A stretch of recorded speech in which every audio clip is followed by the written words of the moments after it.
After previous mass shootings, gun control advocates in Congress tried but failed to push through measures to ban or restrict purchase of assault-style weapons, like the one which Omar Mateen used to kill 49 clubgoers and injure 53 others in Orlando.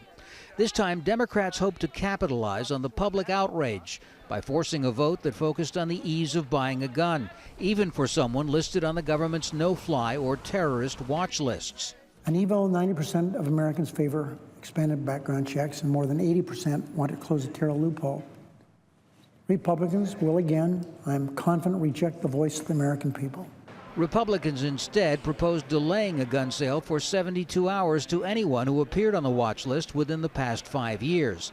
But to block the purchase, the government would have to show a court there was probable cause the buyer intended to use the weapon for terrorism.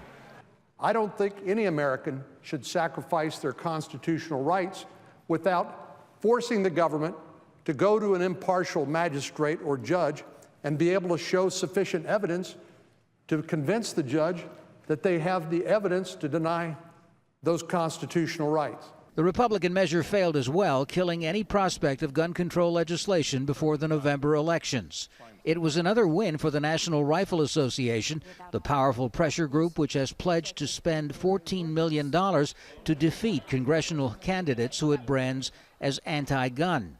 Without an equally strong grassroots movement to counter the NRA, some analysts believe reforms will be slow to pass. That's what has to change, because just the public polls saying we want gun control isn't going to do anything with the changing of the laws in this country. While gun control is a dead letter in Congress, several states have enacted tighter laws on gun purchases in recent years. They include Connecticut, where assault-style weapons have been banned after a mass shooting at a schoolhouse 3 years ago.